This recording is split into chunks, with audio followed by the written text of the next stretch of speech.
Welcome to the deep dive. Today, today we're going to be talking about a paradox. The idea that even good things can backfire if we take them too far. Oh, yeah.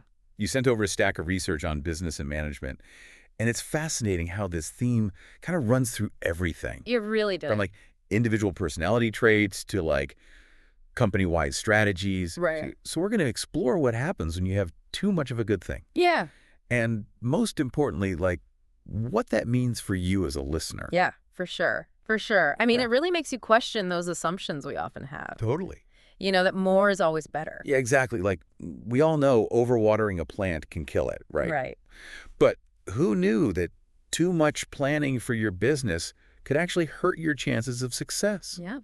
Or that being too conscientious can sometimes hold you back. Ready to dive in and unpack some of this research. Absolutely. Let's start with something everyone has experience with, leadership. Even way back in 1962, researchers were talking about these two key qualities. Okay. Structure and consideration. Structure is about setting clear goals, being organized, that kind of thing. Okay, And consideration is about being supportive and empathetic towards your team. got it. You'd think more of both is always a good thing, right? Right. Seems pretty intuitive. Yeah. But then that's what makes these findings so interesting. Yeah. The research shows there can be too much of the good thing, Mhm. even with leadership styles. Absolutely. For example, one study found that being too assertive can actually backfire. Interesting. Think of it like this. There's a point where assertive leadership can tip over into micromanaging, Oh, yeah. which can stifle your team's creativity and motivation. For sure. For sure. And on the flip side, a leader can be so focused on being liked and avoiding conflict Yeah, that they fail to provide clear direction or hold people accountable. totally. It's about finding that balance between being assertive and being supportive. Yeah. Neither one on its own is enough. It's like a dance, right? It is. It is. You need the right steps for the right music. Exactly. Now, you also sent me some research on another personality trait that we typically think of as positive, Okay. conscientiousness, Mm-hmm. being organized, Mm. detail-oriented, reliable. Yeah. These all sound like great qualities. They do. But even here, the research suggests there's a tipping point. That's so interesting. I know. What's fascinating is that this tipping point seems to come sooner Okay. for people in simpler jobs. Interesting. So for someone in a very structured role with clear-cut tasks, Yeah. being too conscientious can actually hinder their performance.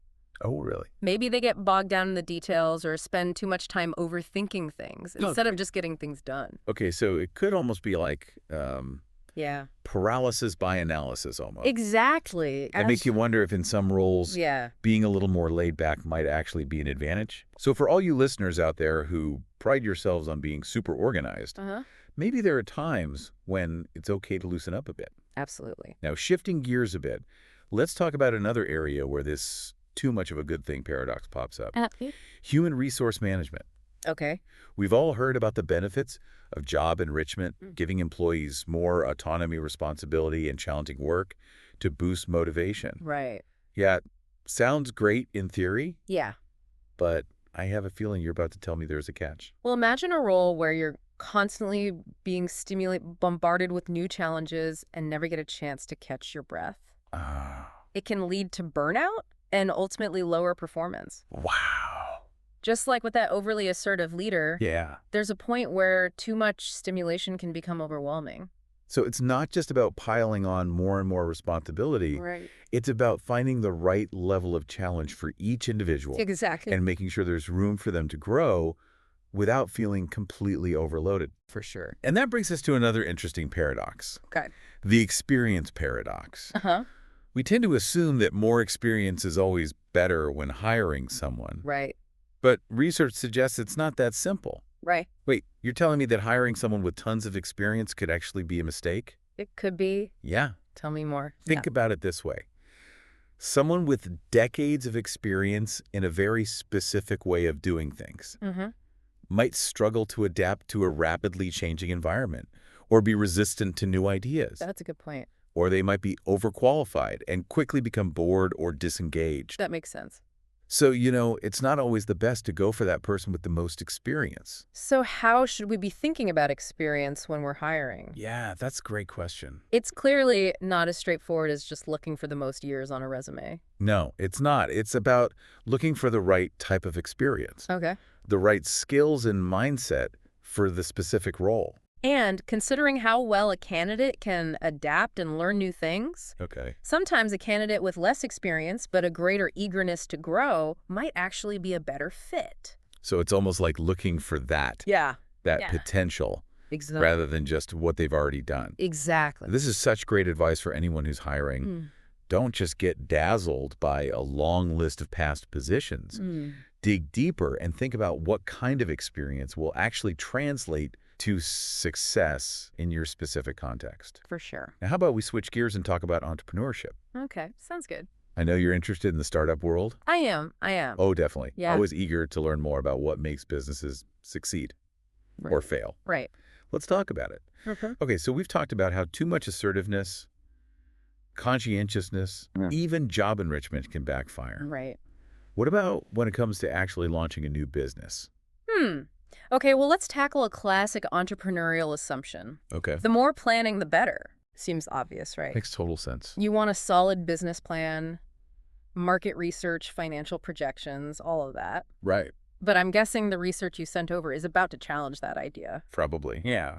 One study actually found an inflection point Okay. between 136 and 143 hours of pre-venture planning. Wow. Spending more time than that actually correlated with lower sales and employment growth. Wait, so all that extra planning can actually hurt your business? It can. Yeah. That's wild. Why would that be? Well, think about it this way. Okay. Imagine you're so deep in spreadsheets and market analysis that you miss real-world changes happening around you. Okay. You become married to the plan instead of being flexible enough to adapt. So it's like you're so focused on the trees, you miss the entire forest. Exactly. You might be missing crucial opportunities or failing to adjust to unexpected challenges. Right, and you might also become overconfident in your plan. Oh! Ignoring feedback or dismissing new information that doesn't fit your initial assumptions? That's a great point. So what's the takeaway for our listeners who are in startup mode? Yeah. Is there an ideal amount of time to spend planning? Well, like most things in life, the key is balance. Okay. You need a solid plan to guide your actions, but you also need to be agile enough to adapt as you go.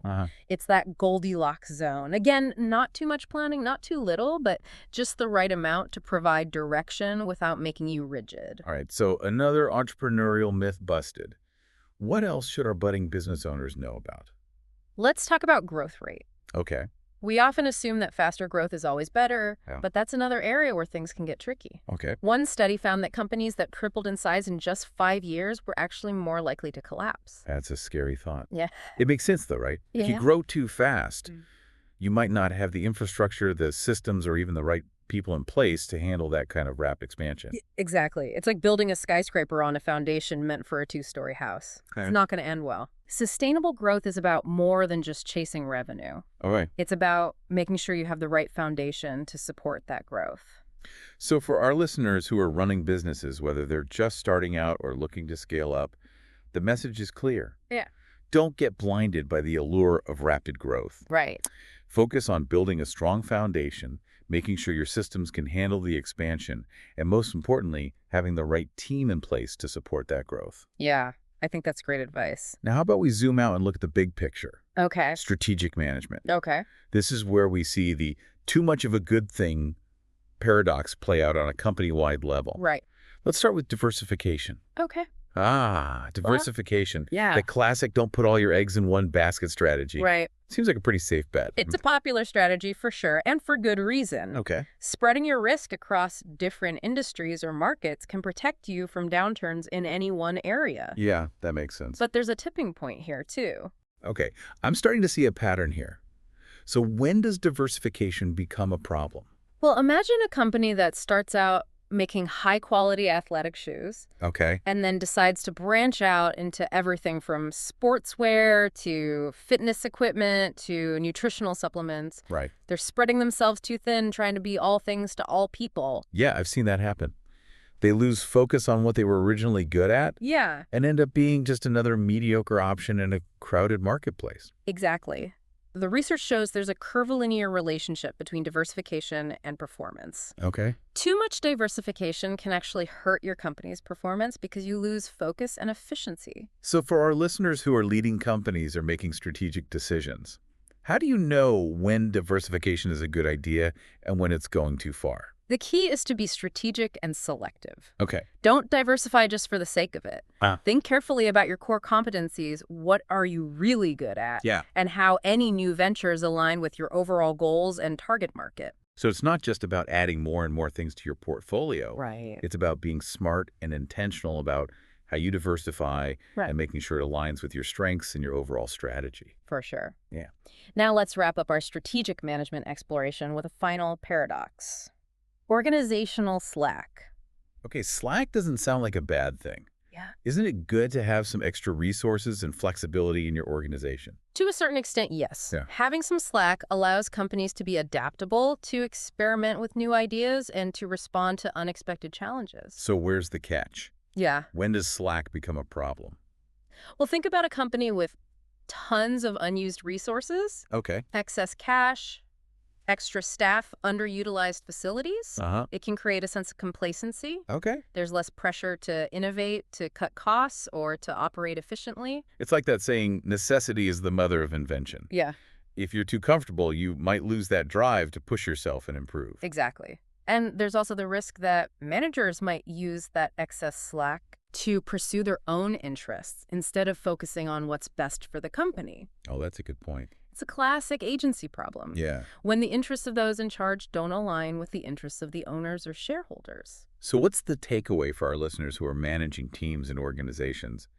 How do you find that sweet spot, having enough slack to be adaptable without becoming complacent or inefficient? It's about being mindful of how you're using your resources. Yeah. Regularly review your budget, your staffing levels, and your operational processes. Are there areas where you could be leaner or more efficient? Okay. Could those resources be better utilized elsewhere? It's about being intentional and strategic with your slack Right. rather than just letting it accumulate Right. and always pushing yourself to find ways to improve even when things are going well. That's a great way to put it. Now, I know we've covered a lot of ground today. We have. From individual personality traits to complex strategic decisions. Yep. But I hope these insights have given our listeners a new perspective on the idea that more isn't always better. I agree. It's been fascinating to see how this too much of a good thing paradox shows up in so many different aspects of business and management. Absolutely. And it really underscores the importance of finding that Goldilocks zone, that sweet spot where things are just right. So we've uncovered hidden downsides to things like assertiveness and planning and even having too much slack. Yeah. It really makes you think twice about those business buzzwords and assumptions we often take for granted. It does. And that's why this deep dive has been so insightful. For sure. It's not about saying these things are inherently bad, Right. but understanding that there's a tipping point for everything. Absolutely. So to wrap things up, let's leave our listeners with a challenge. Okay. Think about your own work and life. Where might you be overdoing something, even with the best of intentions? Yeah. Are there areas where pulling back a bit or shifting your approach might actually lead to better results? What are your hidden tipping points? That's a great question to ponder. And remember, it's not about avoiding good things altogether, Right. but about being mindful, being aware of those potential downsides, and constantly seeking that optimal balance. Well said. It's about having that Goldilocks mindset, Yeah. always looking for that just right spot. Exactly. Thanks for joining us on The Deep Dive. We'll be back soon with more fascinating research and insights to help you navigate the complexities of business and life.